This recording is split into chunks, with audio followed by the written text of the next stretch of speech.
അമ്മേ പരിശുദ്ധമേ, ദൈവമാതാവേ, കൃപാസനത്തിലൂടെ ഞങ്ങൾക്കും ഞങ്ങളുടെ ദേശത്തിനും അമ്മ മധ്യസ്ഥം തേടി തന്ന എല്ലാ അനുഗ്രഹങ്ങൾക്കും കൃപകൾക്കും ഞങ്ങളിപ്പോൾ ഹൃദയം നിറഞ്ഞ നന്ദി പറയുന്നു.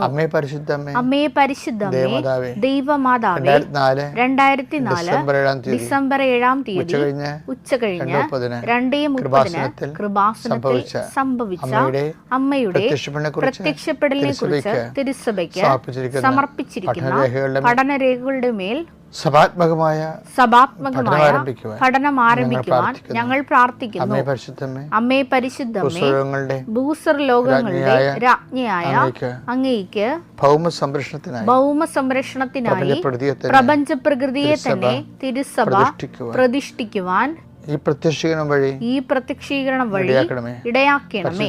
പരിശുദ്ധമേ, ജപമാല മാതാവേ, സകല കൃപാസനം പ്രാർത്ഥനകളോടും ചേർത്ത് ഞങ്ങളിപ്പോൾ പ്രാർത്ഥിക്കുന്ന ഈ കുടുംബത്തിന്റെ പ്രത്യേക നിയോഗം പറമക്കളെ,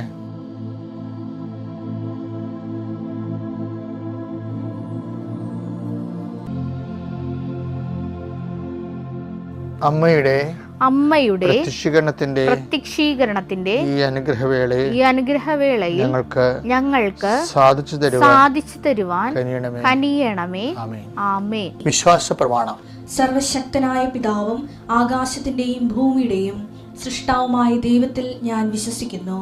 അവിടുത്തെ ഏകപുത്രനും ഞങ്ങളുടെ കർത്താവുമായ ഈശോമിശിഹായിലും ഞാൻ വിശ്വസിക്കുന്നു. ഈ പുത്രൻ പരിശുദ്ധാത്മാവിനാൽ ഗർഭസ്ഥനായി കന്യകാമറിയത്തിൽ നിന്ന് പിറന്ന് പൊന്തിയോസ് പീലാത്തോസിന്റെ കാലത്ത് പീഡകൾ സഹിച്ച് കുരിശിൽ തറയ്ക്കപ്പെട്ട് മരിച്ച് അടക്കപ്പെട്ട് പാതാളങ്ങളിൽ ഇറങ്ങി മരിച്ചവരുടെ ഇടയിൽ നിന്ന് 3-ാം നാൾ ഉയർത്ത് സ്വർഗത്തിലേക്ക് എഴുന്നള്ളി സർവശക്തിയുള്ള പിതാവായ ദൈവത്തിന്റെ വലതുഭാഗത്തിരിക്കുന്നു. അവിടെ നിന്ന് ജീവിക്കുന്നവരെയും മരിച്ചവരെയും വിധിക്കുവാൻ വരുമെന്നും ഞാൻ വിശ്വസിക്കുന്നു. പരിശുദ്ധാത്മാവിലും ഞാൻ വിശ്വസിക്കുന്നു. വിശുദ്ധ കത്തോലിക്കാ സഭയിലും പുണ്യവാന്മാരുടെ ഐക്യത്തിലും പാപങ്ങളുടെ മോചനത്തിലും ശരീരത്തിന്റെ ഉയർപ്പിലും നിത്യമായ ജീവിതത്തിലും ഞാൻ വിശ്വസിക്കുന്നു. ആമേൻ. സ്വർഗ്ഗസ്ഥനായ ഞങ്ങളുടെ പിതാവേ, അങ്ങയുടെ നാമം പൂജിതമാകണമേ. അങ്ങയുടെ രാജ്യം വരണമേ. അങ്ങയുടെ തിരുമനസ് സ്വർഗത്തിലെ പോലെ ഭൂമിയിലും ആകണമേ. അന്നു വേണ്ടുന്ന ആഹാരം ഇന്ന് ഞങ്ങൾക്ക് തരണമേ. ഞങ്ങളോട് തെറ്റ് ചെയ്യുന്നവരോട് ഞങ്ങൾ ക്ഷമിക്കുന്നത് പോലെ ഞങ്ങളുടെ തെറ്റുകൾ ഞങ്ങളോടും ക്ഷമിക്കണമേ. ഞങ്ങളെ പ്രലോഭനത്തിൽ ഉൾപ്പെടുത്തരുതേ, തിന്മയിൽ ഞങ്ങൾ രക്ഷിക്കണമേ. ആമേൻ. നന്മ നിറഞ്ഞ മറിയമേ, സ്വസ്തി. കർത്താവ് അങ്ങയുടെ കൂടെ സ്ത്രീകളിൽ അങ്ങ് അനുഗ്രഹിക്കപ്പെട്ടവളാകുന്നു. അങ്ങയുടെ ഉദരത്തിൻ ഫലമായി ഈശോ അനുഗ്രഹിക്കപ്പെട്ടവനാകുന്നു. പരിശുദ്ധ മറിയമേ, തമ്പുരാന്റെ അമ്മേ, പാപികളായ ഞങ്ങൾക്ക് വേണ്ടി ഇപ്പോഴും ഞങ്ങളുടെ മരണസമയത്തും തമ്പുരാനോട് അപേക്ഷിക്കണമേ. ആമേൻ. കർത്താവേ, നിന്റെ ഉന്നതമായ നാമത്തിന് സ്തോത്രം ചെയ്യുന്നു.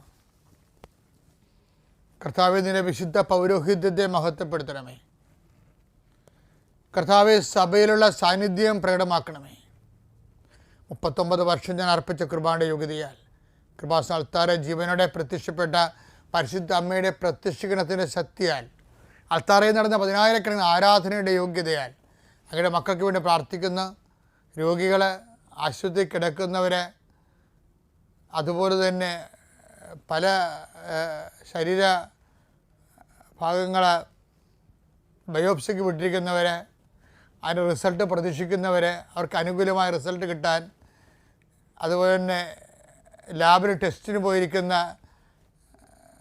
രക്തവും അതിൻ്റെ കൾച്ചറിങ്ങും അതിന് അനുകൂലമായ ദൈവം പ്രവർത്തിച്ചുകൊണ്ട് അവർക്ക് സമാധാനവും സന്തോഷം കിട്ടുന്ന റിസൾട്ട് വരാൻ വേണ്ടി കർത്താവിൻ്റെ നാമത്തിൽ പ്രാർത്ഥിക്കുന്നു. നിങ്ങൾ ഒരു രോഗികൾക്ക് ഒരു ഡോക്ടറിനെ തിരഞ്ഞെടുക്കണം, ആരെ എടുക്കണം, ഏത് ആശുപത്രി പോകണമെന്ന് കൺഫ്യൂഷനുള്ളവരെ നിങ്ങളുടെ ശിരസിൽ കൈവച്ചുകൊണ്ട് അച്ഛൻ ആശീർവദിക്കുന്നു. നിങ്ങൾക്ക് കൃത്യമായ തീരുമാനം എടുക്കാൻ, നീ നടക്കേണ്ട വഴി നിൻ്റെ മുഖത്ത് നോക്കി ഞാൻ ഉപദേശിക്കുന്ന അടിച്ച കർത്താവ് തൻ്റെ വാഗ്ദാനം പാലിച്ചുകൊണ്ട് നീ എത്തേണ്ടിടത്ത് തന്നെ എത്തിയെന്ന് നിനക്ക് മനസ്സിലാകാൻ, നിൻ്റെ സമയമോ നിൻ്റെ ധനമോ വേസ്റ്റാകാതിരിക്കുന്നതിന് അനുകൂലമായ പദ്ധതികൾ, ജീവിതത്തിന് ഒരു വരുമാന മാർഗത്തെക്കുറിച്ചാണ് എൻ്റെ ദൈവവൈദ്യരെ നീ ചിന്തിക്കുന്നതെങ്കിൽ നീ നിൻ്റെ കുടുംബം പാലിക്കാൻ വേണ്ടി, ജീവിക്കാൻ വേണ്ടി കർത്താവ് നിനക്ക് ഒരു വരുമാനം നൽകട്ടെ. പലരും സാക്ഷ്യം പറയുമ്പോൾ പറയുന്നുണ്ട്, മറിയം പരിശുദ്ധ അമ്മ നേരിട്ട് ഇറങ്ങി നിന്നാണ് 6 കൊല്ലം കൊണ്ട് തീരേണ്ട വീട് 6 മാസം കൊണ്ട് ചെയ്തതെന്ന് പറയുന്നുണ്ട്. ഇതൊക്കെ പരമ്പരയായി നടക്കുന്ന അത്ഭുത സാക്ഷ്യങ്ങളാണ്. അതെല്ലാം അവകാശമാക്കാനും ഓഹരിയാക്കാനും നിനക്കും കഴിയട്ടെ എന്ന് പ്രാർത്ഥിക്കുന്നു. എൻ്റെ കർത്താവിൻ്റെ ഉന്നതമായ നാമത്തിൽ, സഭയുടെ അധികാരത്തിൽ, കുരിശിൻ്റെ അടയാളത്തിൽ കുടുംബം അനുഗ്രഹിക്കപ്പെടട്ടെ. നിത്യപിതാപുത്രനും പരിശുദ്ധാത്മാവുമായ സർവേശ്വരനെ എന്നേക്കും ആമേൻ.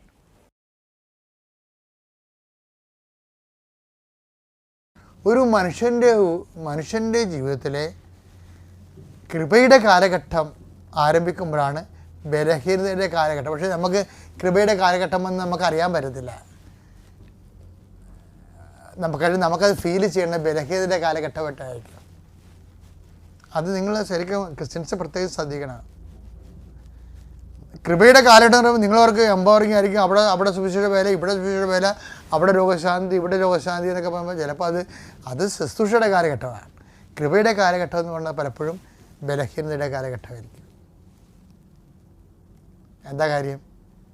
ബലഹീനതയാണ് ദൈവത്തിൻ്റെ ശക്തി പ്രവർത്തിക്കുന്നത്. എന്നെ ശക്തനാക്കുന്നതിലൂടെ എനിക്കെല്ലാം ചെയ്യാൻ കഴിയും.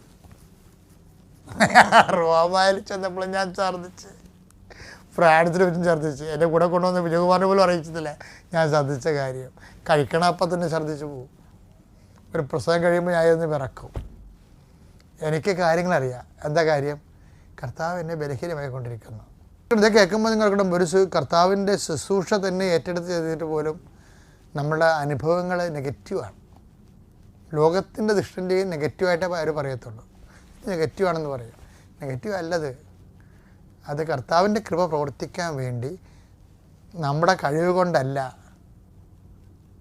Not by merit but by grace. ഇത് ബൈബിൾ ഫോളോ ചെയ്യുന്നൊരു ഫണ്ടമെൻ്റൽ ഫോർമുലയാണ്. Not by merit but by grace. ഇപ്പം എന്തെങ്കിലും ഒരു പ്രശ്നം ഉണ്ടാകുമ്പോൾ നിങ്ങൾക്ക് ചെയ്യാൻ പറ്റാത്ത രീതിക്ക് വരുമ്പോൾ നിങ്ങൾ ഓർക്കണം. എന്താണ്? ഈ എഫേസ്യൻസ് 2:8 ഓർക്കണം.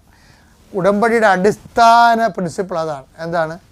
Not by merit but by grace. എന്നുവെച്ചാൽ നിൻ്റെ യോഗ്യത കൊണ്ടല്ല, മറിച്ച് കർത്താവിൻ്റെ കൃപ കൊണ്ടാണ്.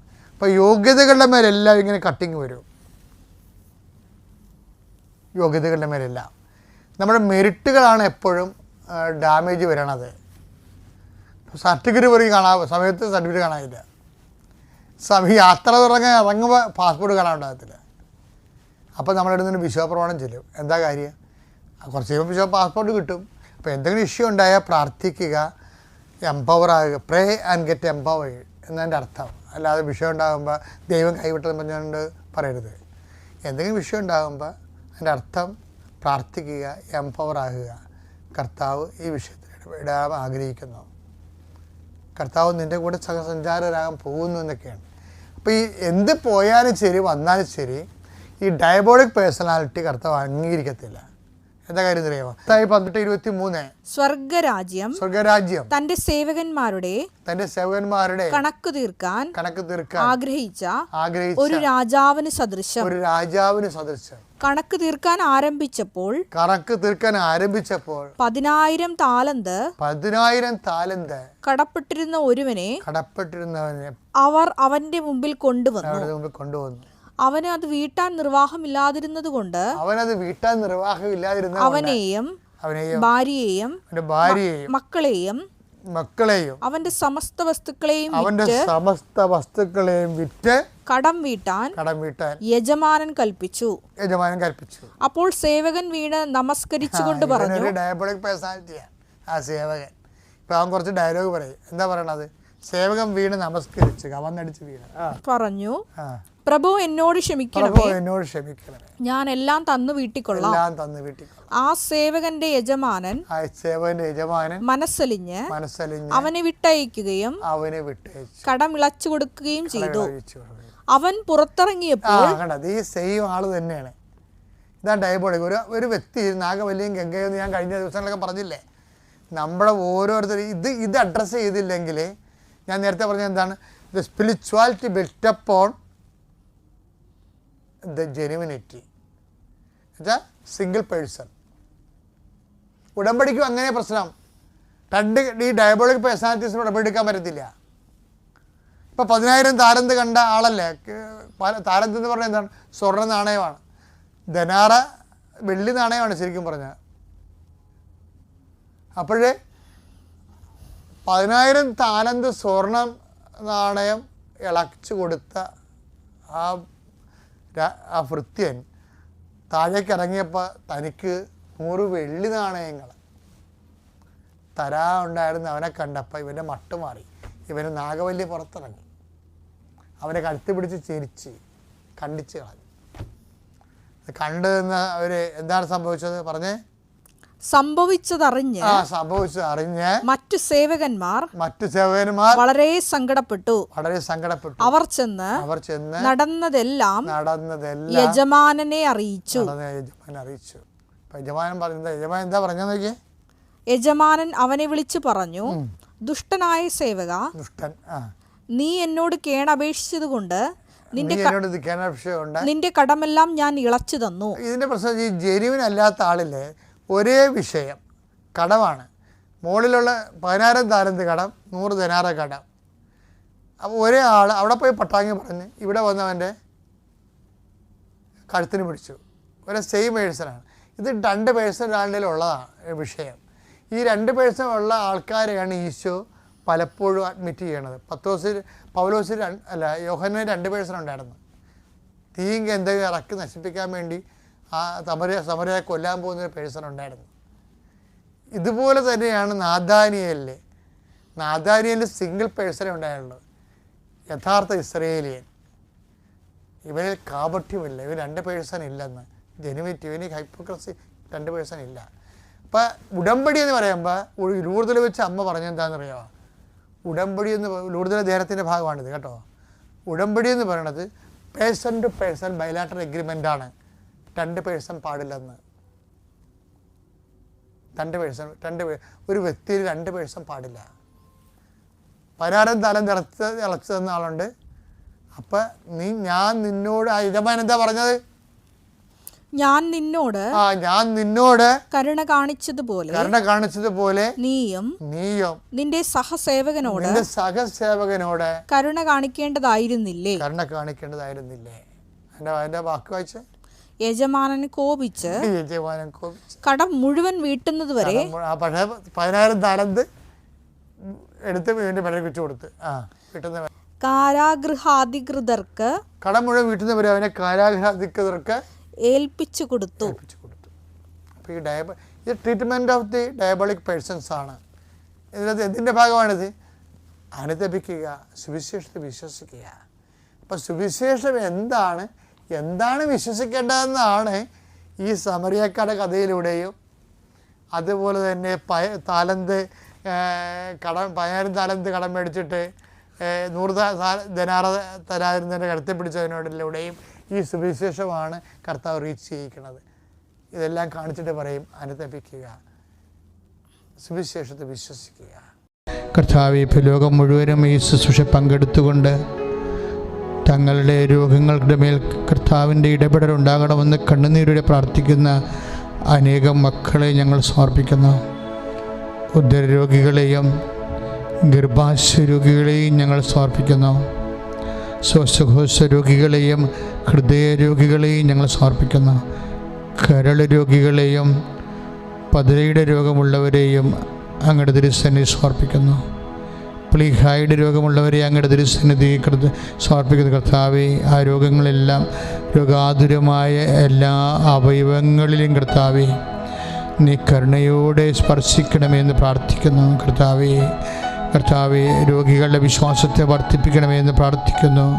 കർത്താവെ അടിപ്പിണർ പോലെ, കർത്താവെ വൈദ്യുതാഘാതം പോലെ ദൈവികമായ ശക്തി കർത്താവെ അവിടെ രോഗാതുരമായ സ്ഥലങ്ങളെല്ലാം കർത്താവെ സ്പർശിക്കണമേ എന്ന് പ്രാർത്ഥിക്കുന്നു. കർത്താവ് 35 വർഷം അർപ്പിച്ച കൃപാനയുടെ ശക്തിയാൽ കൃപാസനം അൾത്താരയിൽ ജീവനോടെ പ്രത്യക്ഷപ്പെട്ട പരിശുദ്ധ അമ്മയുടെ മധ്യസ്ഥ കർത്താവ് ഉള്ളംകാലം മുതൽ ഉച്ചവരെ കർത്താവ് വ്യത്യസ്തങ്ങളായ രോഗങ്ങൾ, അസ്ഥി രോഗങ്ങൾ, അതുപോലെ പേശി രോഗങ്ങൾ, അതുപോലെ വാതരോഗങ്ങൾ, അതുപോലെ ഞരമ്പ് ഞരമ്പ് രോഗങ്ങൾ കർത്താവെ, വ്യത്യസ്തഗുണമായ വെയിൻസിന് വിഷമം അനുഭവിക്കുന്നവർ, അത് ദ്രവിച്ച് പോയിക്കൊണ്ടിരിക്കുന്നവർ, വിട്ടുപോയവർ കർത്താവെ, അതിന് സ്ട്രോക്ക് അനുഭവിക്കുന്നവർ കർത്താവ്, അത്ഭുതകരമായ തലച്ചോറിലെ വിട്ടുപോയ ഞരമ്പുകളെ കർത്താവെ അങ്ങ് യോജിപ്പിക്കണമേ എന്ന് പ്രാർത്ഥിക്കുന്ന കർത്താവെ, വല്ലാതെ പ്രാകൃതകോലമായ വ്യത്യസ്തങ്ങളായ രോഗങ്ങളാൽ പ്രാകൃതകോലം തിരിച്ചറിയാൻ പാടില്ലാത്ത അവസ്ഥയായിപ്പോയവരെ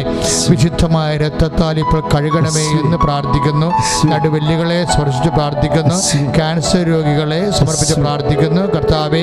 കശേരികൾ അകന്നു പോയവർ, പൊടിഞ്ഞു പോയവർ കർത്താവെ, ഡിസ്ലൊക്കേറ്റ് ആയവർ കർത്താവെ സമർപ്പിച്ച് പ്രാർത്ഥിക്കുന്നു. അരിശസ് രോഗികളെ സമർപ്പിച്ച് പ്രാർത്ഥിക്കുന്നു. ആൾസർ രോഗികളെ സമർപ്പിച്ച് പ്രാർത്ഥിക്കുന്നു. PCOD രോഗികളെ, പിസ്റ്റുല രോഗികളെ കർത്താവെ, ശരീരത്തിലെ വ്യത്യസ്തങ്ങളായ ഇടങ്ങളിൽ മുഴകളുള്ളവരെ, സിസ്റ്റുകളുള്ളവരെ കർത്താവെ സമർപ്പിച്ച് പ്രാർത്ഥിക്കുന്നു. തൈറോയിഡ് രോഗികൾ, ടോൺസൈറ്റ് രോഗികൾ, ശ്വാസകോശ രോഗികളെ, തൊണ്ട രോഗികൾ, സംസാരിക്കാൻ പറ്റാത്തവരെ, സംസാരിക്കാൻ സ്വരം കിട്ടാത്തവരെ കർത്താവെ സമർപ്പിച്ച് പ്രാർത്ഥിക്കുന്നു. നാവിന് രുചി നഷ്ടപ്പെട്ടവരെ, നാവിന് ക്യാൻസർ ഉള്ളവർ, തൊണ്ടയിൽ പഴുക്കുന്നവർ കർത്താവെ അങ്ങയുടെ ദുരിസന്നിധി സമർപ്പിച്ച് പ്രാർത്ഥിക്കുന്നു. ഈശോ ഇപ്പോൾ സ്പർശിക്കണമേ കർത്താവെ. തിരുമുറുവാറുന്ന വലത്ത് കരത്താൽ മക്കളെ സ്പർശിക്കണേ. മുട്ടിക്കൊഴിഞ്ഞു പോകുന്നവർ കർത്താവെ സ്പർശിക്കണേ. തളർന്നു പോകുന്നവർ, നടക്കുമ്പോൾ കിതക്കുന്നവർ, ഉറക്കമില്ലാത്തവർ, പ്രഷർ രോഗികൾ, ഷുഗർ രോഗികൾ കർത്താവെ അങ്ങ് സ്പർശിക്കണമെന്ന് പ്രാർത്ഥി. ഇരിക്കാൻ പാടില്ലാത്തൊരു കർത്താവെ, തിരിഞ്ഞ് കിടക്കാൻ പാടില്ലാത്ത കർത്താവെ, വ്യത്യസ്തങ്ങളായ രീതികളിൽ കർത്താവെ വേദന അനുഭവിച്ച് കർത്താവെ ജന്മത്തെപ്പോലും പ്രാഗിക്കൊണ്ട് ജീവിക്കുന്നവരെ കർത്താവെ അങ്ങയുടെ തിരുമുറവാൻ അടിപ്പെടാ കർത്താവെ അങ്ങയുടെ വിശുദ്ധമ വലത് കർത്താൽ ഇപ്പോൾ സ്പർശിക്കണമേ. എൻ്റെ കർത്താവിൻ്റെ ഉന്നതമായ നാമത്തിൽ സഭയുടെ അധികാരത്തെ കുറിച്ചിൻ്റെ അടയാളത്തിൽ ദൈവശക്തിയാൽ മാർഗ രോഗങ്ങളെ യേശു നാമത്തിൽ സൗഖ്യമാകട്ടെ. ഹല്ലേലൂയ.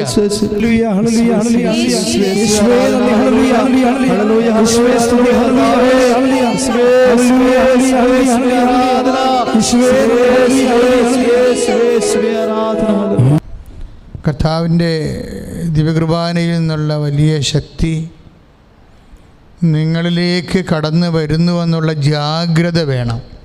അല്ലാതെ ഫോണും വെച്ചുകൊണ്ട് കണ്ടുവച്ചും പിന്നീട് അവർ വീട്ടിൽ ഓരോരുത്തർ കയറി വരും, അവരോട് സംസാരിക്കും, ഇവരോട് സംസാരിക്കും, പിന്നെ ഫോണിട്ട് നോക്കും. അങ്ങനെ ദൈവത്തെ ആക്ഷേപിക്കുന്ന പരിപാടി, ആരാധനയെ ആക്ഷേപിക്കുന്ന പരിപാടി ചെയ്യരുത്. കൃത്യമായിട്ട് ഈ ആരാധനയിലൂടെ കർത്താവ് എന്നെ ഇവിടെ കൊണ്ടുവന്നതാണ്. നിനക്ക് വിശ്വാസം കുറവാണെങ്കിലും ഇത് കൂടണ ഒരു സമയമാണ്. കർത്താവ് നിന്നെ സന്ധിക്കാൻ പോകുന്ന സമയമാണ്. നിൻ്റെ കണ്ണിനെ കർത്താവിന് സമർപ്പിക്കുക, നിൻ്റെ കാതുകളെ കർത്താവിന് സമർപ്പിക്കുക. കർത്താവെ, ഇപ്പോഴീ നിമിഷം കർത്താവെ വചനങ്ങളാൽ ഞങ്ങളെല്ലാവരെയും അഭിഷേകം ചെയ്യണമെന്ന് പ്രാർത്ഥിക്കുന്നു. വചനത്തോട് ജനങ്ങൾക്ക് കൊതി തോന്നണമേ കർത്താവെ. വചനത്തോട് ജനങ്ങളോട് സംസാരിക്കണമേ കർത്താവെ. ഈശോ, വിശ്വാസം കുറഞ്ഞു പോയവരെ കർത്താവ് അവരെല്ലാം കർത്താവെ അങ്ങ് ഇപ്പോൾ സ്പർശിക്കണമേ. പ്രാർത്ഥന എരിവില്ലാത്തവർ കർത്താവെ അവരെ ഇപ്പോൾ സ്പർശിക്കണമേ പ്രാർത്ഥന. എൻ്റെ കർത്താവിൻ്റെ ഉന്നതമായ നാമത്തിൽ സഭയുടെ അധികാരത്തിൽ കുരിശിന്റെ അടയാളത്തിൽ ദൈവശക്തിയായി ഞമ്മക്കളെ ആശീർവദിക്കുന്ന എൻ്റെ ദൈവമേ എന്ന് കർത്താവിനെ കണ്ട് ആരാധിച്ചവൻ്റെ പുനരുത്ഥാന സാക്ഷ്യ തിരുനാളായിരുന്നു.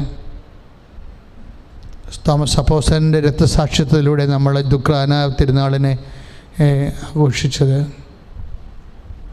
അത് കേൾക്കുമ്പോൾ ഈ കുടുംബത്തിൻ്റെ ദൈവവും കർത്താവും, അത് നിങ്ങൾ പരിശുദ്ധാത്മാവിലാണത് പറയണമെങ്കിൽ തല കറങ്ങിപ്പോകും. അത്രക്ക് വലിയ ഒരു പ്രഖ്യാപനമാണത്. ആദിമസഭയുടെ ഫീലിംഗാണ്. The feeling of the primitive church. ആദിമസഭയുടെ ഫീലിംഗാണ്. എന്താണ്? യേശു ആരാണെന്ന്. കാലങ്ങളിലൂടെ പല കൊതറന്മാരും പലതും യേശുവിനെക്കുറിച്ച് പറഞ്ഞിട്ടുണ്ടെങ്കിലും ബേസിക് ജീസസ് ഹുയിസ് ആരാണ്? അവൻ ദൈവമാണ്. പിന്നെ ആരാണവൻ? അവൻ കർത്താവാണ്. ഒരേ സമയം തന്നെ എൻ്റെ ദൈവത്തെ ഒന്ന് ചിന്തിച്ച് നോക്കിയേ.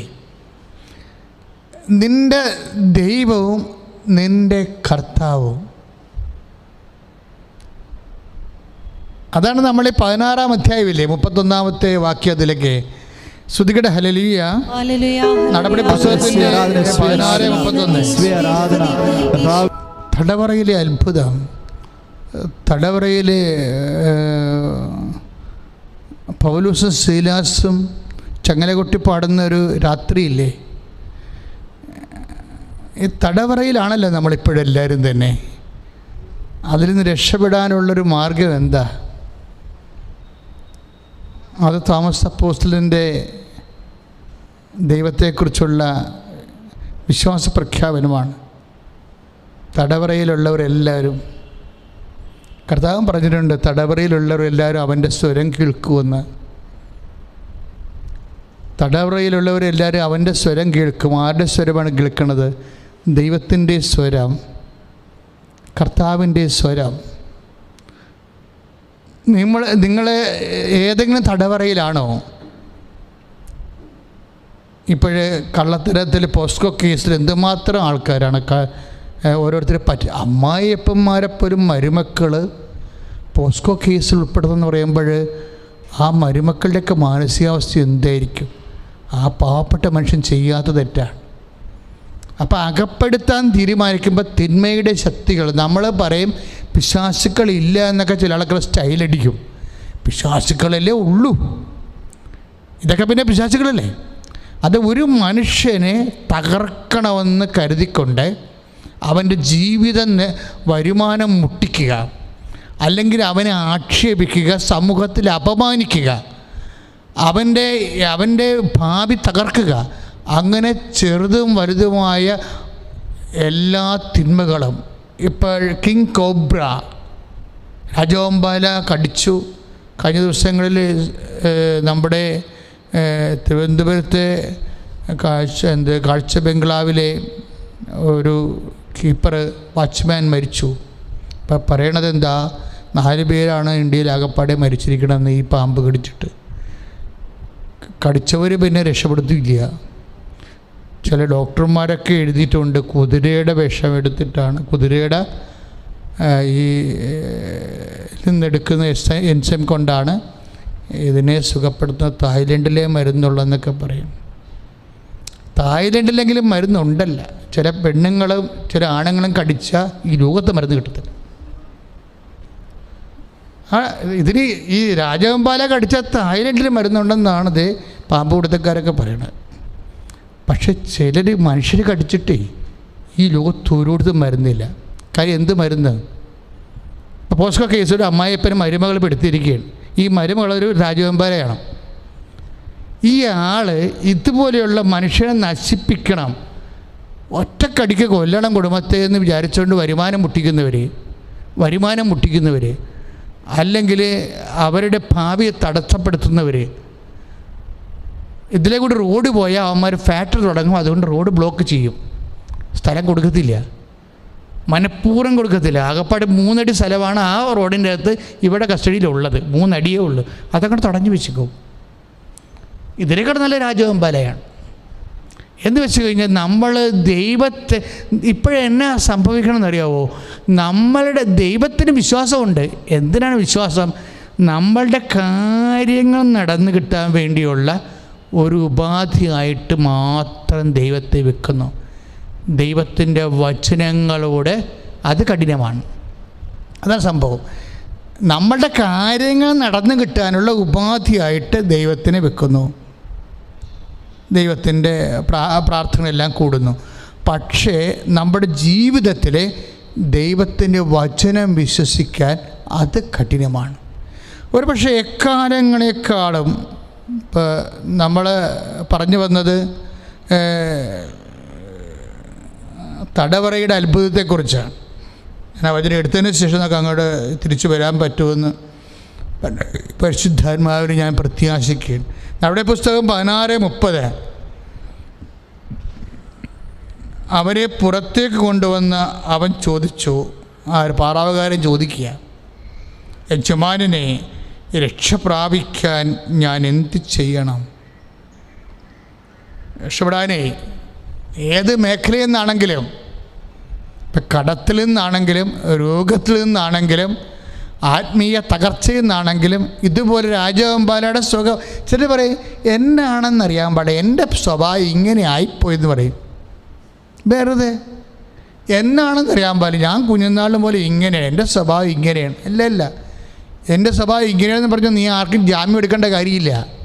നീ കർത്താവിനെ സ്വീകരിച്ചു കഴിഞ്ഞാൽ തീർച്ചയായിട്ടും കർത്താവിനെ സ്വീകരിച്ചു കഴിയുമ്പോൾ കർത്താവ് എന്താ പറഞ്ഞത്? നിൻ്റെ സ്വഭാവം ചിലപ്പോൾ എങ്ങനെയെങ്കിലും ആയിരിക്കും. ചിലപ്പോൾ തന്തപ്പരുടെ സ്വഭാവമായിരിക്കും, ചിലപ്പോൾ തള്ളയുടെ സ്വഭാവമായിരിക്കും. ഇതൊന്നും ദൈവത്തെ അറിയേണ്ട കാര്യമില്ല. കർത്താവ് എന്താ പറഞ്ഞിരിക്കണത്? എന്നിൽ നിന്ന് പഠിക്കാൻ പറഞ്ഞിരിക്കുകയാണ്. We must study from Jesus. Whatever be our character doesn't make anything.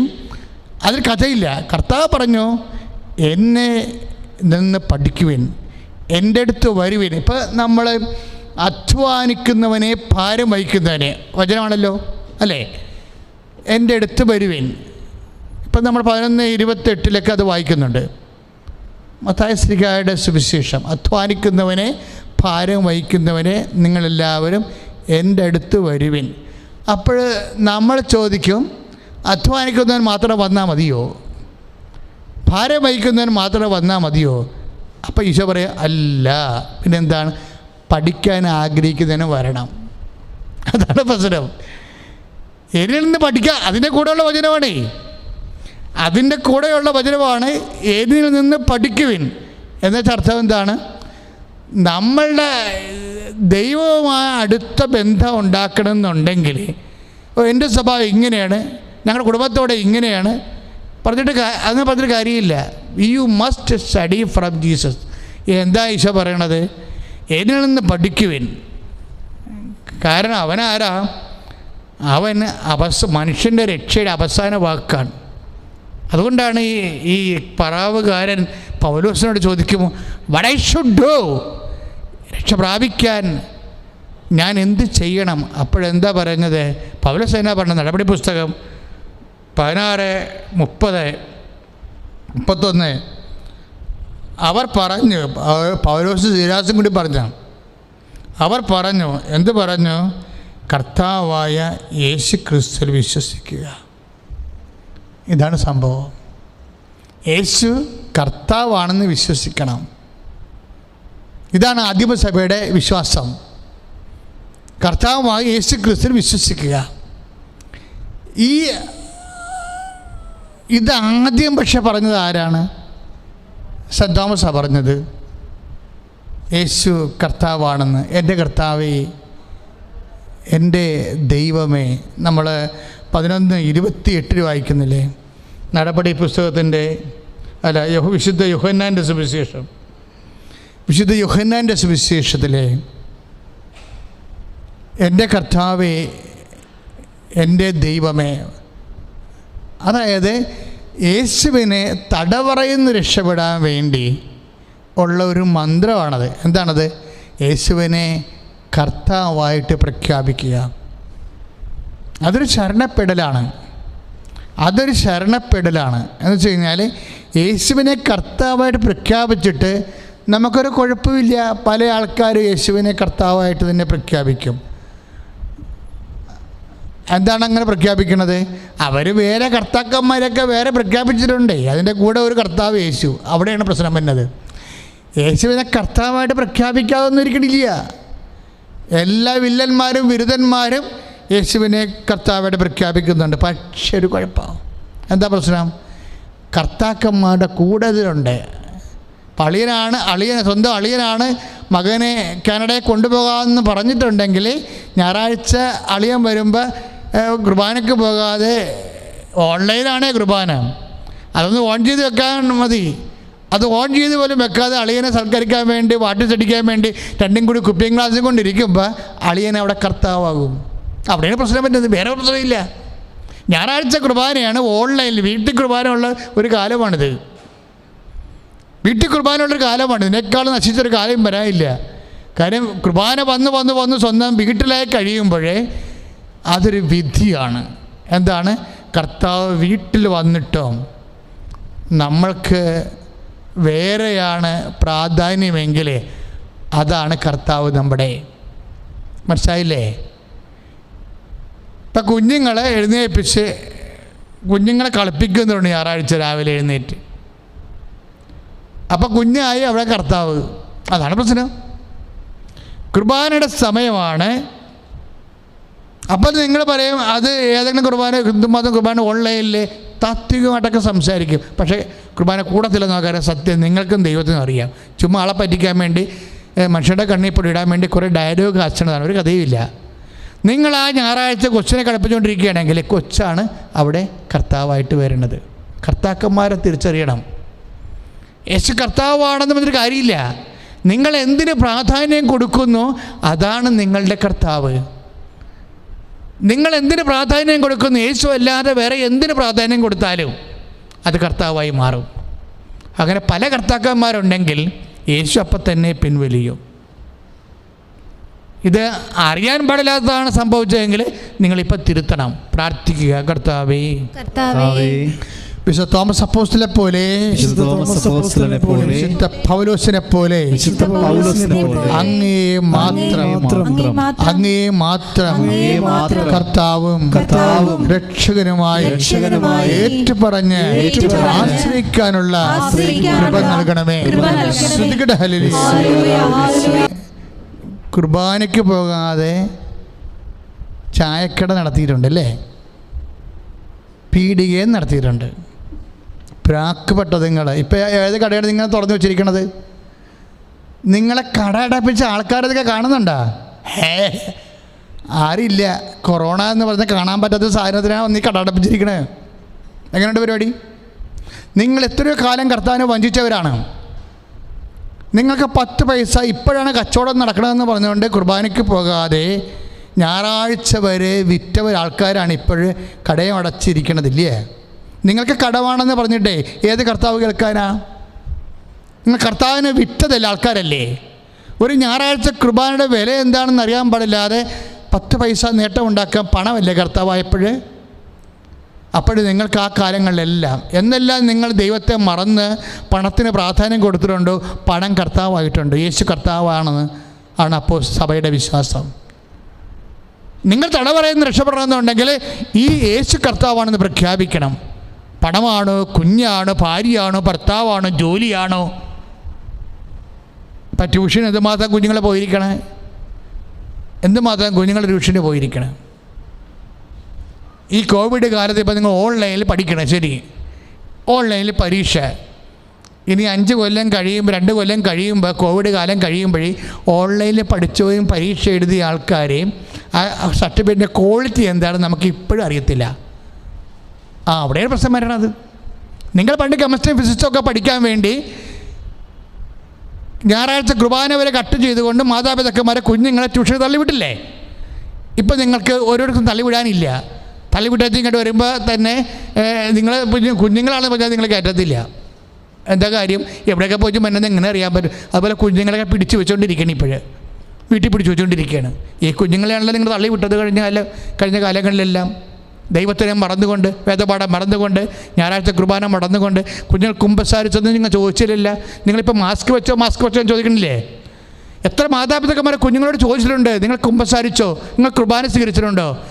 Mask വെച്ചാ കൈ സാനിറ്റൈസ് ചെയ്താ? നാണമുണ്ടോ നിങ്ങൾക്ക്? നിങ്ങളുടെ കർത്താവ് ആരാണ്? ആരോഗ്യമാണോ കർത്താവ്? അപ്പം അങ്ങനെയാണെങ്കിൽ തീർച്ചയായിട്ടും എൻ്റെ മക്കൾ അനുദപിക്കേണ്ടി വരും. ദൈവത്തെ തള്ളിപ്പറഞ്ഞ കാലങ്ങളെ ഓർത്തുകൊണ്ട് അനുദപിക്കേണ്ടി വരും. ഒരു പരിശുദ്ധ കുർബാനയേക്കാൾ ഉപരി മാസ്കിനും പ്രാധാന്യം കൊടുക്കുന്ന ഒരു കാലത്ത് നമ്മൾ ജീവിക്കാൻ ഇടയാക്കിയിട്ടുണ്ടെങ്കിൽ അതിന് ഉത്തരവാദികൾ ആരായിരിക്കും? തീർച്ചയായിട്ടും നമുക്ക് അനുദപിക്കേണ്ടി വരും. പ്രാർത്ഥിക്കുക. കർത്താവായ ദൈവമേ, നിന്നെക്കാൾ ഉപരി കർത്താവായിട്ട് പണത്തെ കണ്ടിട്ടുണ്ട്, പ്രസ്ഥാനങ്ങളെ കണ്ടിട്ടുണ്ട്, എന്റെ വ്യവസായങ്ങളെയും വ്യാപാരങ്ങളെയും കണ്ടിട്ടുണ്ട്. ഞാനങ്ങ് മറന്നു ജീവിച്ചിട്ടുണ്ട്. ശുദ്ധ പരമദിവ്യകാരുണ്യത്തിന് നമ്മുടെ വിഷയം എന്ന് പറയുന്നത് കർത്താവിൻ്റെ വചനങ്ങൾ കഠിനമായി മാറുകയും, അതാണ് നമ്മുടെ വിഷയം. കർത്താവിൻ്റെ വചനങ്ങൾ കഠിനമായി മാറുന്നു. ദൈവത്തിന് ആനുകൂല്യങ്ങൾക്ക് മാത്രം വേണ്ടി അവലംബിക്കുന്നു. കർത്താവിൻ്റെ ആനുകൂല്യങ്ങൾക്ക് വേണ്ടി, അനുഗ്രഹങ്ങൾക്ക് വേണ്ടി ദൈവത്തെ അവലംബിക്കുമ്പോഴും കർത്താവിൻ്റെ വചനങ്ങളും നിത്യതയും നമുക്ക് ഒരു വിഷയമല്ലാതായി മാറുന്നുണ്ട്. എന്ന് വെച്ചാൽ വചനത്തോട് നമുക്ക് വരാൻ സാധ്യതയുള്ളൊരു വിഷയം വചനം നിങ്ങൾ ദൈവത്തിൽ നിന്ന് അകന്നോ അടുത്തോ നിൽക്കുന്നെന്ന് എപ്പോഴറിയാൻ പറ്റും? വലിയ വിശ്വാസിയാകാം, പക്ഷേ ദൈവത്തോട് നമ്മൾ അകന്നോ അടുത്തോ നിൽക്കുന്നുവെന്ന് എപ്പോഴറിയാൻ പറ്റും? അതിൻ്റെ ഒരു അടയാളം കർത്താവിൻ്റെ വചനങ്ങൾ കഠിനമായി തോന്നുന്നതാണ്. കഠിനമായി തോന്നും. പത്രോസാണ് ഇതിൻ്റെ ഒരു ആൾ. ഞാൻ ഈ ദിവസങ്ങളിലൊക്കെ ദുഃഖാന പെരുന്നാളായത് കാരണം തോമസിനെ കുറിച്ചാണ് ചിന്തിച്ചുകൊണ്ടിരുന്നതല്ല, വിശുദ്ധ തോമസ്ലിയെക്കുറിച്ച്. അപ്പം ഞാൻ ഓർത്ത്, നമ്മൾ പറയുന്നതിനേക്കാളും ചിന്തിക്കുന്നതിനേക്കാളും എത്രയോ വലിയൊരു ഇൻറ്റിമസി, എത്രയോ വലിയൊരു ആത്മബന്ധം ഈ സെൻറ്റ് തോമസിന് മറ്റപ്പോസ്റ്റലന്മാരെക്കാൾ ഈശോയോടുണ്ടായിരുന്നു. തോമസാണ് ഇപ്പം ഈ ദൈവത്തിൻ്റെ വചനങ്ങൾ, ഇത് കഠിനമായ വചനങ്ങളെ വളരെ ലഘുവായി അനുഭവിച്ച ആളാണ്. ഈശോ പറഞ്ഞെന്താ?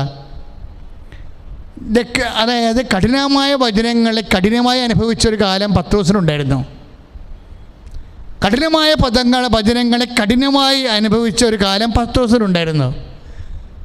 കഠിനമായ വചനങ്ങളെ കഠിനമായി അനുഭവിച്ച കാലം പത്രോസിൻ്റെ ആ കാലത്ത് തന്നെയാണ് കഠിനമായ വചനങ്ങളെ വളരെ ലഘുവായി അനുഭവിച്ച ഒരാളാണ് സെൻറ്റ് തോമസ്.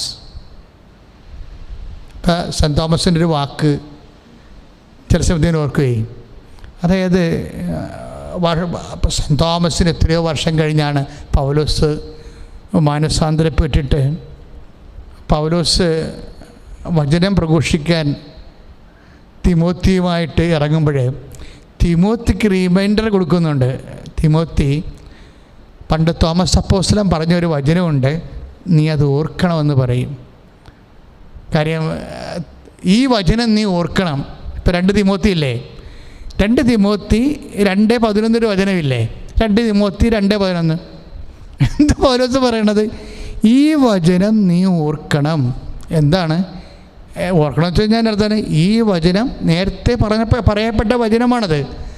അതൊരു ബിഷപ്പ് എന്ന രീതിയിൽ നീ ഓർക്കണമെന്നാണ് പറയണത് തിമോത്തിയോട്. എന്താണ് ഓർക്കണത്?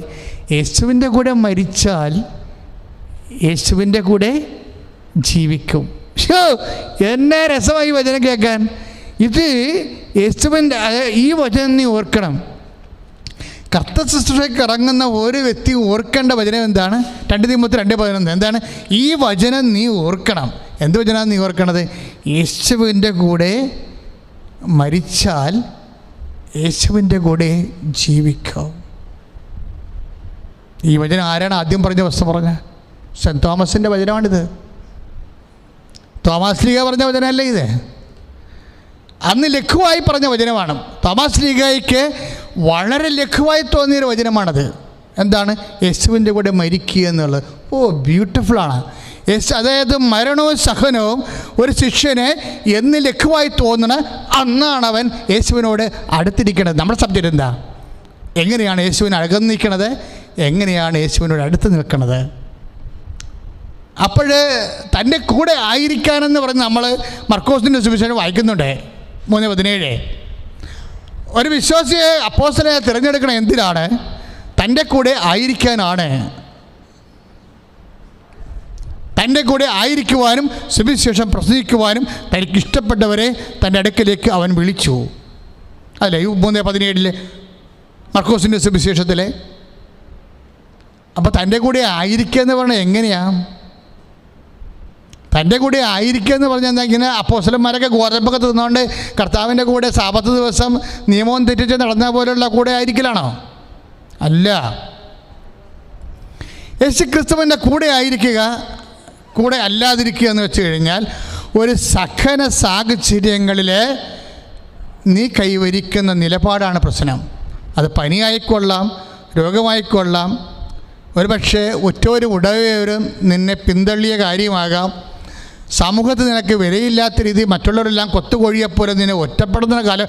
What ever may be the cause, what is your position, were is your position? നിൻ്റെ കുരിശ് എന്ത് തന്നെയായാലും നീ കർത്താവിൻ്റെ കൂടെയാണോ? മനുഷ്യന്മാരുടെയൊക്കെ സ്വഭാവം അറിയാമല്ലോ. അവർ അന്നടക്കുന്നതിന് അപ്പനെന്ന് പറഞ്ഞ പോലെ അപ്പോഴപ്പോൾ ഉള്ള കാര്യം അപ്പനാ. അത് കഴിയുമ്പോൾ അവർ കൈ ഒഴിയും. പക്ഷേ എന്ത് സഹന സാഹചര്യം വന്നാലും തോമസ് അല്ലേ എന്ന് പറഞ്ഞത്. ഇപ്പം 11:28 ശ്രദ്ധിക്കട്ടെ മക്കളെ. അതാണ് യോഹന്നാൻ്റെ സുവിശേഷം 11:16 നമ്മൾ വായിക്കണില്ലേ? എന്താ വായിച്ചത്? അതായത് നമുക്കും പോയി അവനോടുകൂടെ മരിക്കാം. ഈ വാക്ക് ആദ്യം പറഞ്ഞതാരാ? സെൻറ്റ് തോമസാണ്. ഈ വാക്ക് 11:16 ഈ വാക്കാണ് വർഷങ്ങൾക്ക് ശേഷം പൗലോസ് അപ്പോസ്തലൻ തിമോത്തിയോട് പറയണത്. എന്താ കാര്യം? ഈ വചനം നീ ഓർക്കണം. 2 തിമോത്തി 2:11 ഈ വചനം നീ ഓർക്കണം. ഇത് മഹാമനുഷ്യൻ പറഞ്ഞൊരു വചനമാണ്. കർത്താവിൻ്റെ കൂടെ മരിക്കാൻ വേണ്ടി കച്ച കെട്ടി ഇറങ്ങിയ ചോപ്പ് നാട ബിഷപ്പിനെ പോലെ കെട്ടിയിറങ്ങിയൊരു മനുഷ്യനുണ്ട്, സെൻറ്റ് തോമസ്. അവൻ പണ്ട് പറഞ്ഞ വാക്കാണിത്. ഈ വചനം നീ ഓർക്കണം. എന്താണ്? കർത്താവിനോട് മരിക്കുന്നവരെ കർത്താവിൻ്റെ കൂടെ നേടും. ദൈവമേ, കർത്താവിൻ്റെ കൂടെ മരിക്കുക എന്ന് വെച്ച് കഴിഞ്ഞാൽ നമ്മളെ കുറിച്ചത്തേക്ക് മരിക്കുക എന്നല്ലേ അർത്ഥം. സകല സാഹചര്യങ്ങൾ വാട്ട് എവർ ഇറ്റ് കംസ്, നമ്മളത് കർത്താവിൻ്റെ നാമത്തിലെടുക്കും. അത് നമുക്ക് കഠിനമാകരുത്, കഠിനമാകില്ല, അത് ലഘുവാകും. എപ്പോഴാണ് സഹനം ലഘുവാകണത്? അതാണ് നമ്മൾ മത്തായിയുടെ സുവിശേഷത്തിൽ കണ്ടത്. കർത്താവ് വിളിക്കണത് എങ്ങനെയാണ്? ശിഷ്യന്മാരെ മാത്രമല്ല, എല്ലാവരെയും വിളിക്കണത് എങ്ങനെയാണ്? കർത്താവ് അധ്വാനിക്കുന്നവനെ, ഭാരം വഹിക്കുന്നവനെ എൻ്റെ അടുക്കൽ വരിക. എന്തിനാണ്? എൻ്റെ ഭാരം ലഘുവാണ്, എന്നിൽ നിന്ന് പഠിക്കാനാണ്. ജീവിതത്തിൻ്റെ ഭാരവുമായിട്ട് കഴുത്ത് ഇടറി നടക്കുന്നവനെ കം ടു മീ. എന്തിനാണ് വരേണ്ടത്? ഞാൻ നിന്നെ ആശ്വസിപ്പിക്കാവുന്ന വാക്കാണ് നമ്മൾ ഉടനെ പറയണത്. താഴെ വാക്കുണ്ട് എങ്ങനെ ആശ്വസിപ്പിക്കണമെന്നുണ്ടെങ്കിൽ. എന്താണ് ചെയ്യേണ്ടത്? എന്നിൽ നിന്ന് പഠിക്കുവിൻ. എന്താണ് പഠിക്കേണ്ടത്? ഈ പാഠം വളരെ ലഘുവാണ്, കട്ടിയല്ലെന്നാണ് പറയണത്. കട്ടിയല്ല. ഇപ്പോൾ 11:29, 30 വായിക്കത്തില്ലേ? മത്തായി ശ്ലീഹ 11:30 എന്താണ്? എന്തെന്നാൽ എൻ്റെ നുകം വഹിക്കാൻ എളുപ്പമുള്ളതാണ്, ഭാരം ലഘുവാണ്. അപ്പോൾ ലഘുവാണ് ശരിക്കും. കർത്താവിൻ്റെ വചനങ്ങളെല്ലാം ലഘുവാണ്, ബേസിക്കലി ലഘുവാണത്. ചില ആൾക്കാർക്ക് അത് കഠിനമായിട്ട് തോന്നുന്നതാണ്. You got the point. അധ്വാനിക്കുന്നവനും ഭാരം വഹിക്കുന്നവനും ജീവിതഭാരം പേറുന്നവന് നിൻ്റെ സഹനത്തിൻ്റെ ഭാരം എന്ത് തന്നെയായാലും when we take the name of Jesus Christ it will be light. അതിനെന്ത് പറ്റും? അത് കർത്താവിനുള്ള സ്നേഹത്തെ പ്രതി ദൈവസ്നേഹം നിറയുമ്പോൾ നമുക്കത് കർത്താവിന് വേണ്ടിയാകുമ്പോൾ നമുക്കത് ലഘുവായി തോന്നും. യേശുക്രിസ്തുവിൻ്റെ കർത്താവിനോട് അടുക്കുന്നതും അകലുന്നതും എങ്ങനെ അറിയാൻ പറ്റുമെന്ന് ചോദിച്ചാൽ, കർത്താവിനോട് നമ്മൾ അകലെ ആണ് നിൽക്കണമെന്നുണ്ടെങ്കിൽ നമുക്ക് അത് ഭാരമായി തോന്നും.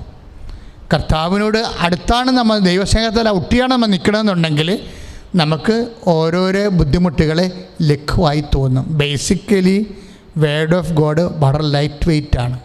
നിങ്ങൾ ശരിക്കും പറഞ്ഞാൽ ഒരു ദൈവപൈതൽ പ്രാർത്ഥിക്കേണ്ടത് എന്താണെന്ന് അറിയാവോ? വചനം ലഘുവായി ഗ്രഹിക്കാൻ എൻ്റെ അധരങ്ങളെ അഭിഷേകം ചെയ്യാൻ പ്രാർത്ഥിക്കണം. എന്ന് പ്രാർത്ഥിച്ചേ. കർത്താവേ, ഭാരപ്പെട്ട കാലങ്ങളില് അങ്ങയുടെ വചനങ്ങള് മധുരമായി തോന്നാൻ, അങ്ങയുടെ വചനം നടപ്പിൽ വരുത്തുന്ന ഉത്തരവാദിത്വം ലഘുവായി തോന്നുവാൻ കർത്താവേ അഭിഷേകം ചെയ്യണമേ. വചനം ലഘുവായി അനുഭവിക്കുവാൻ എന്നെ അഭിഷേകം ചെയ്യണമേ. ശ്രദ്ധിക്കട്ടെ, പത്രോസിന് വചനം കഠിനമായ 2 കാലങ്ങളുണ്ട്. ആ സമയത്ത് വചനം സെൻറ്റ് തോമസിന് ലഘുവായിരുന്നു. സെയിം വേർഡ് ഓഫ് ഗോഡ് ഒരു ശിഷ്യന് കഠിനവും ഒരു ശിഷ്യന് എങ്ങനെയാണ് ലഘുവാകുന്നത്? That's A difference. അതാണ് വ്യത്യാസം. പത്രോസ് ഉദാഹരണത്തിന് നമ്മുടെ ലാസറിനെ ഉയർപ്പിക്കാൻ പോകുന്ന സമയത്ത് അപ്പോസ്തലന്മാർ പറയുന്ന കർത്താവിനെ തടയുന്നൊരു ഭാഗമുണ്ട്. എന്താ പറയണത്? കർത്താവ് ലാസറിനെ ഉയർപ്പിക്കാൻ പോകുന്നു, അല്ലെങ്കിൽ ലാസറിൻ്റെ അടുത്തേക്ക് പോകുന്നുവെന്ന് മനസ്സിലാക്കിയപ്പോൾ അപ്പോസ്തലന്മാർ പറഞ്ഞത് എന്താണ്? ഇപ്പോൾ തന്നെ അവർ നിന്നെ കല്ലെറിയാൻ കാത്തിരിക്കുകയാണ്. ഇപ്പോൾ തന്നെ അവർ നിന്നെ കല്ലെറിയാൻ കാത്തു നിൽക്കുകയാണ്. എന്നിട്ട് നമ്മൾ അങ്ങോട്ട് പോവുകയാണ്. അപ്പോൾ അത് ക്ലേശകാലമാണത്. കർത്താവിൻ്റെ കൂടെ പോകുന്നത് ക്ലേശകരമായിട്ട് അപ്പോസ്തലന്മാർ അനുഭവിക്കുന്ന ഒരു സമയമാണ്. നമുക്കും ദൈവത്തിൻ്റെ കൂടെ പോകുന്നത് ക്ലേശകരമായിട്ടുള്ള സമയമുണ്ടാകും. ഒത്തിരി ഇപ്പോൾ നമ്മൾ ഒരു സ്ഥലത്ത് കടം മേടിച്ചെന്ന് വിചാരിച്ചോ, നമുക്ക് പണം വരികയും ചെയ്തു. അപ്പോൾ നമുക്ക് ഫ്രിഡ്ജ് മേടിക്കണം, ടി വി മേടിക്കണം, അല്ലെങ്കിൽ അത് വലുതാക്കണം, അതിൻ്റെ ഇഞ്ച് കൂട്ടണം. അപ്പോൾ കടക്കാരോട് നമ്മൾ എന്ത് പറയും? അടുത്ത പ്രാവശ്യം പെൻഷൻ വരുമ്പോൾ തരാമെന്ന് പറയും. കള്ളത്തരല്ലേ അത്? നമ്മുടെ ടി വിയുടെ ബ്രിത്ത് വർദ്ധിപ്പിക്കാൻ വേണ്ടി, അതിൻ്റെ ഇഞ്ച് വർദ്ധിപ്പിക്കാൻ വേണ്ടി നമ്മൾ അരി വെക്കാനുള്ള, ഇത് കൊണ്ടുവന്നതിൻ്റെ അരി വെക്കാനുള്ളതിൻ്റെ കടം നമ്മളിവിടെ പൂത്തി വെച്ചിട്ട് നമ്മുടെ സൗകര്യങ്ങൾക്ക് വേണ്ടി എടുക്കുമ്പോൾ കർത്താവിൻ്റെ വചനം നമ്മുടെ മുന്നിലുണ്ട്. നീ കാണിക്കണ തെറ്റാണെന്ന് പറഞ്ഞു കഴിഞ്ഞാൽ തൽക്കാലം ആ തെറ്റാണെന്ന് പറഞ്ഞ ബൈബിൾ മടച്ചു വെക്കും. ഇതാണ് സംഭവം. കഠിനം എന്ന് പറയണത് കഠിനമായിട്ടല്ല, വാസ്തവത്തിൽ ആർക്കാണ് ദൈവവചനം ആരിലേക്കാണ് വരണത് അവനെ വേണമെങ്കിൽ പിശാചെന്ന് വിളിക്കാം, നമുക്ക് ദൈവമെന്ന് വിളിക്കാം. ദൈവവചനം ആരിലേക്ക് വന്നു അവരെ ദൈവങ്ങളെന്ന് വിളിച്ചെന്ന് പറഞ്ഞ പോലെ തന്നെയുള്ള അതിൻ്റെ ഷാഡോ വേർഡാണ് ദൈവവചനം ആരിലേക്ക് വന്നു അവരെ പിശാചെന്ന് വിളിച്ചെന്ന്. എന്താ കാര്യം? ദൈവവചനം സ്വീകരിക്കാനുള്ള വ്യക്തിയുടെ റിസെപ്റ്റിവിറ്റിയാണ് പ്രോബ്ലം. വചനത്തിനല്ല പ്രശ്നം. വചനം ആര് സ്വീകരിക്കുന്നു അതാണ് വിഷയം. വചനത്തിനല്ല പ്രശ്നം. വചനം ബേസിക്കൽ ലഘുവാണ്. പക്ഷെ വചനത്തോട് മൽപ്പിടുത്തം മല്ലടിക്കുന്നവർക്ക് വചനം കഠിനമാണ്. ഇപ്പോൾ യോഹന്നാൻ 6:60 വായിച്ചാൽ നമ്മൾ എന്ത് പറയും? യോഹന്നാൻ 6:60 ഈ വചനം കഠിനമാണ്. കർത്താവ് പറഞ്ഞ് ഈ എൻ്റെ ശരീരം ഭക്ഷിച്ചില്ലെങ്കിൽ നിങ്ങൾ മരിക്കുമെന്ന് പറയുമ്പോൾ കർത്താവിനോട് അടുപ്പമില്ലാത്തവർ അകന്ന ശിഷ്യന്മാർ പറയും ഈ വചനം കഠിനമാണ്. അത് തെറ്റല്ലേ? ഈ വചനം കഠിനമാണ് എന്ന് പറയുമ്പോഴേ ആ വചനം പറയുന്നവൻ പറയുന്നു ഈ വചനം ലഘുവാണെന്ന്. അതിനെ എങ്ങനെ കഠിനമാണ്? ഇപ്പോൾ യോഹന്നാൻ 6:60 നമ്മൾ വായിക്കുന്നു ഈ വചനം കഠിനമാണ്. പക്ഷേ ആ വചനം പറഞ്ഞിരിക്കുന്ന കർത്താവ് പറയണത് 11:30 മത്തായിയുടെ സുവിശേഷത്തിൽ എന്താ പറയണത്? ഈ വചനം ലഘുവാണ്. അപ്പോൾ എന്താ പ്രശ്നം? വചനം ബേസിക്കലായിട്ട് ലഘുവാണ്. ചിലർക്കത് കഠിനമായി തോന്നുന്നത് അവരുടെ റിസെപ്റ്റിവിറ്റിയുടെ പ്രശ്നമാണ്.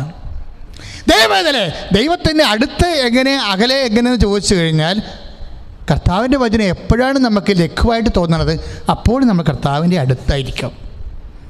കർത്താവിൻ്റെ വചനം എപ്പോഴാണ് നമുക്ക് ഹാർഡായിട്ട് തോന്നുന്നത് അപ്പോൾ നമ്മൾ ദൈവത്തിൻ്റെ അകലെയായിരിക്കും. പ്രാർത്ഥിക്കുക, കർത്താവായ ദൈവമേ, അങ്ങയുടെ വചനങ്ങളെ മരണം വരെ ലഘുവായി തോന്നി നടപ്പിൽ വരുത്തുവാൻ എനിക്ക് അഭിഷേകം എന്നെ അനുഗ്രഹിക്കണമേ.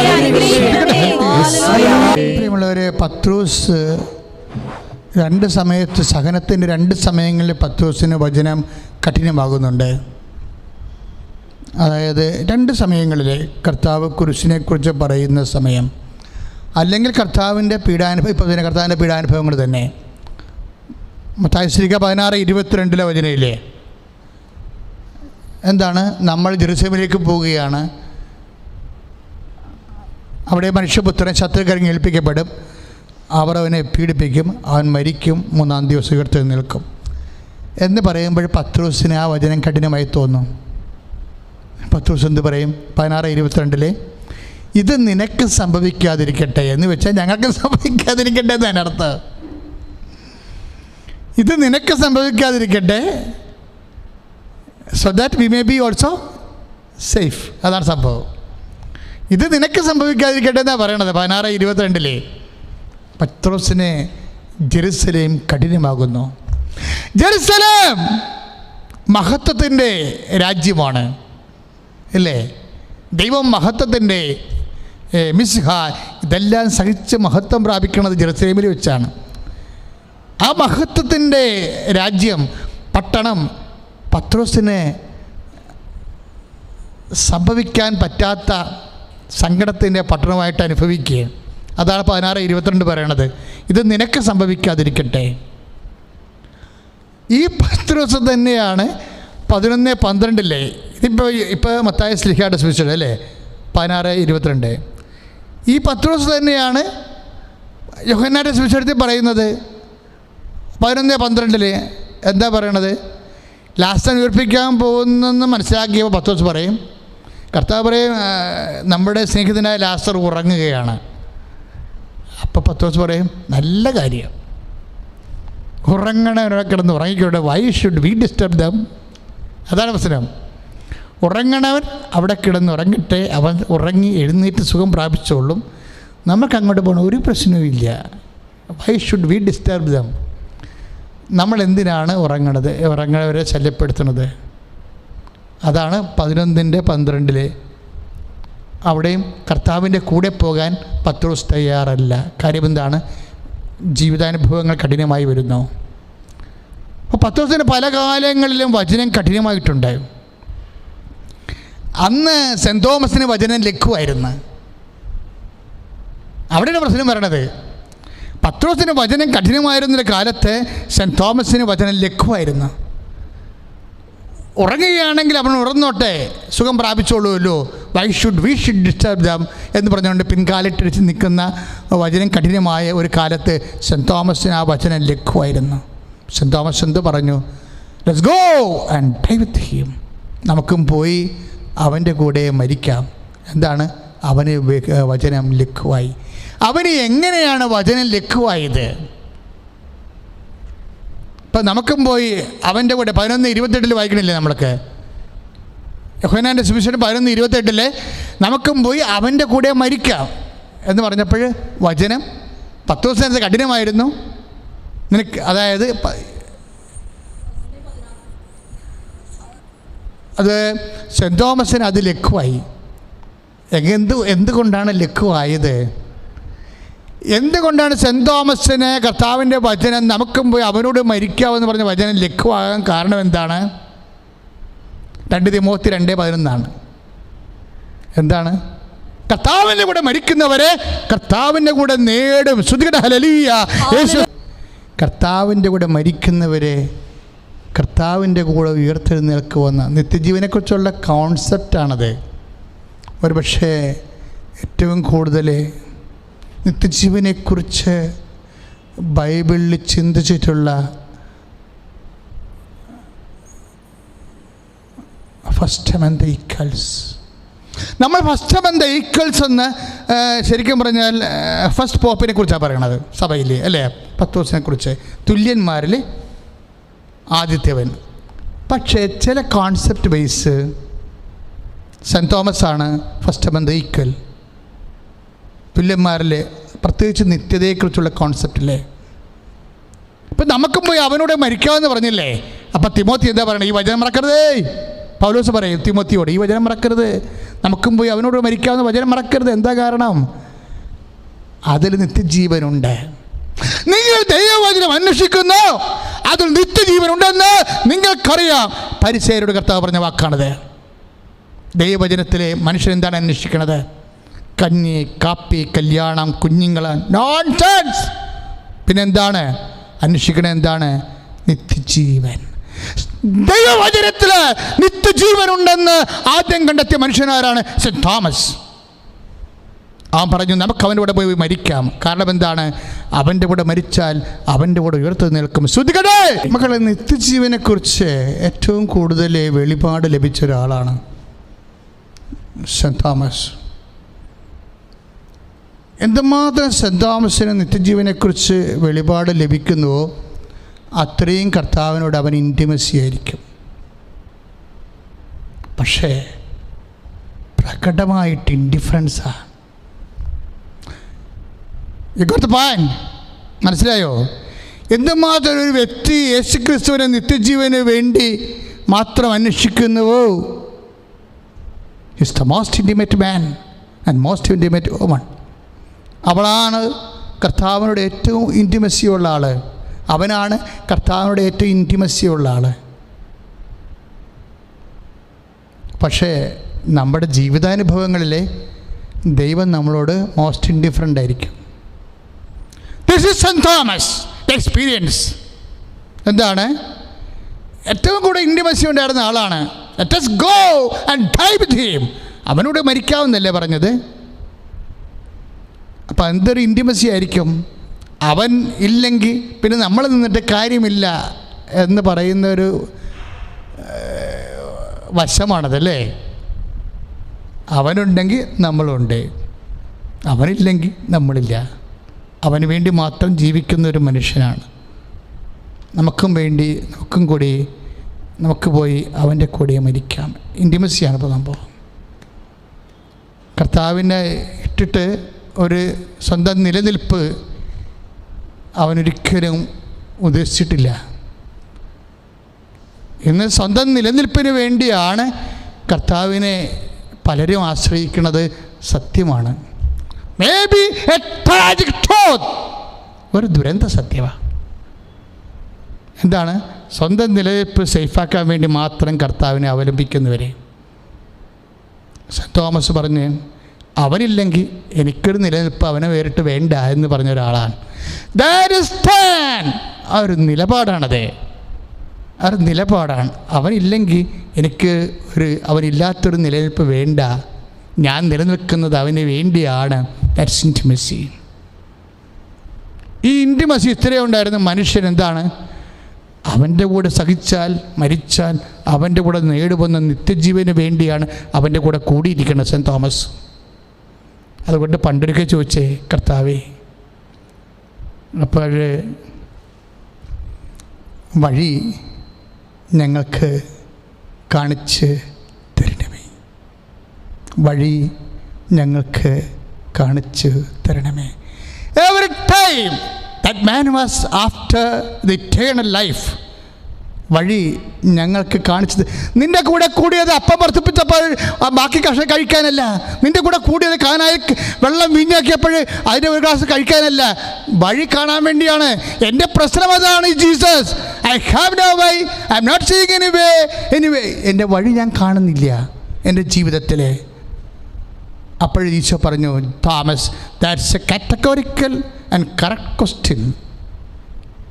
Mind it, I am the way, the truth and life.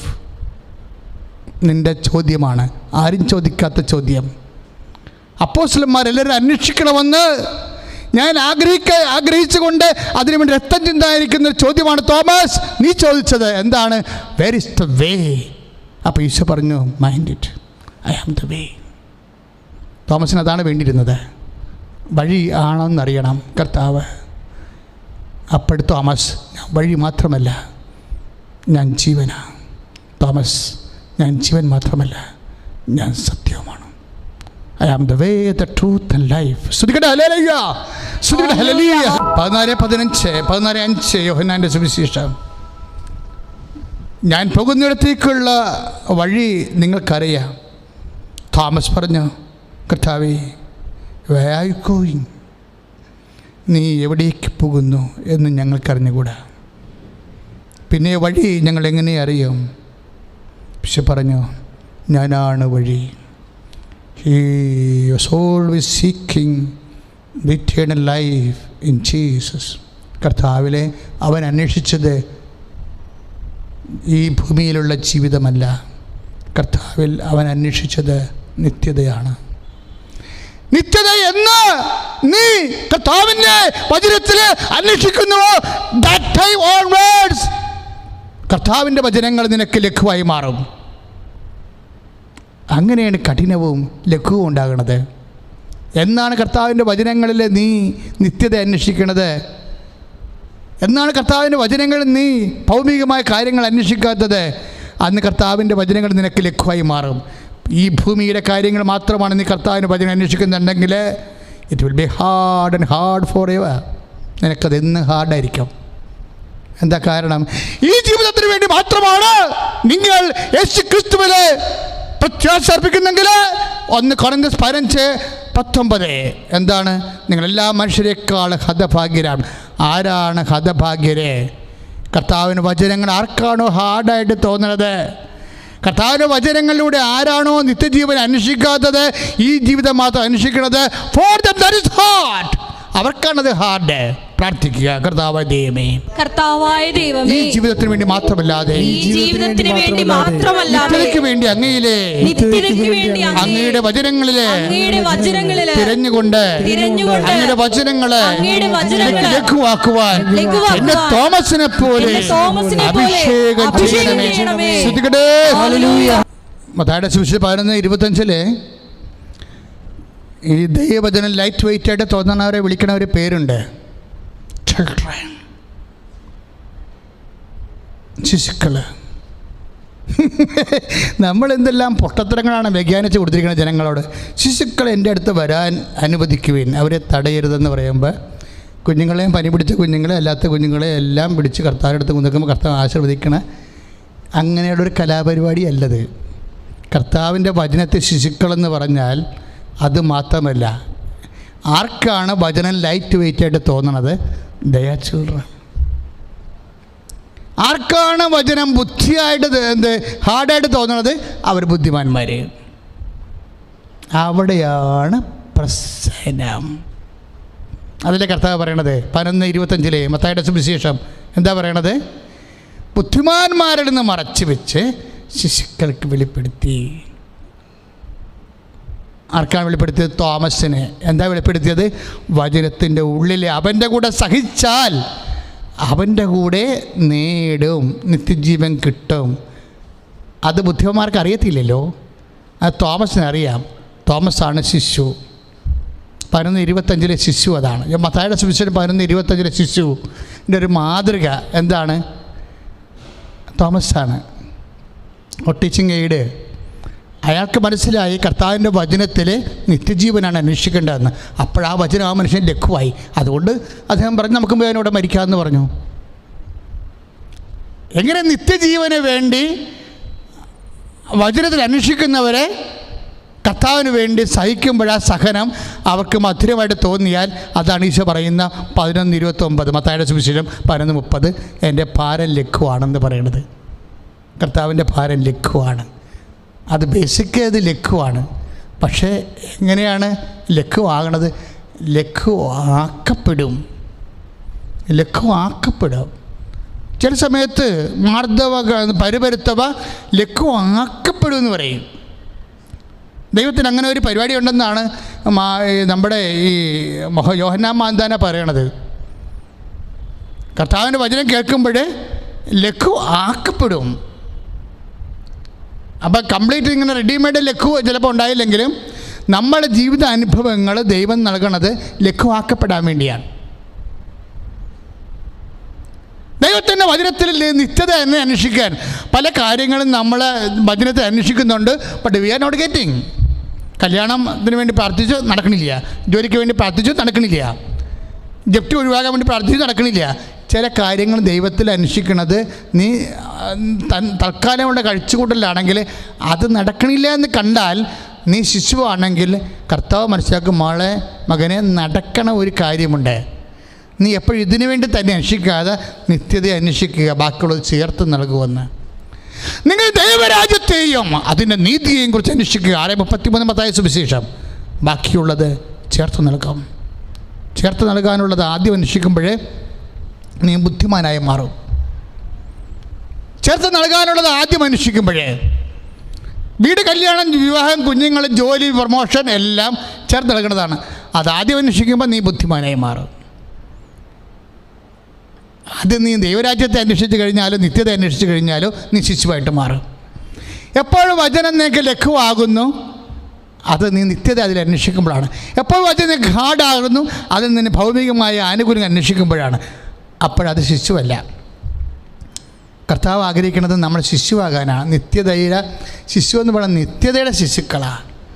എന്നുവെച്ചാൽ ബുദ്ധിമാന്മാരിൽ നിന്നും വിവേകമതിൽ നിന്നും മറച്ചു വെച്ചോ. ശിശുക്കൾക്ക് വെളിപ്പെടുത്തി കൊടുത്തില്ലേ? തോമസിന് വെളിപ്പെടുത്തി കൊടുത്തില്ലേ? Let us go and die with him. അവൻ്റെ കൂടെ പോയി മരിക്കാമെന്ന് പറഞ്ഞാൽ എന്താ കാര്യം? അങ്ങനെ മരിച്ചാൽ 2 തിമോത്തി 2:11 വർക്കൗട്ട് ചെയ്യും. എന്താണ്? അവൻ്റെ കൂടെ നിത്യജീവൻ കിട്ടും. അത് ആർക്ക് വെളിപ്പെടുത്തി കൊടുത്തു? തോമസിന്. തോമസ് ആരാണ്? ശിശു. തോമസ് ആരാണ്? വചനം ലഘുവായി മനസ്സിലാക്കപ്പെട്ടവൻ. ശ്രദ്ധിക്കട്ടെ. Hallelujah, hallelujah.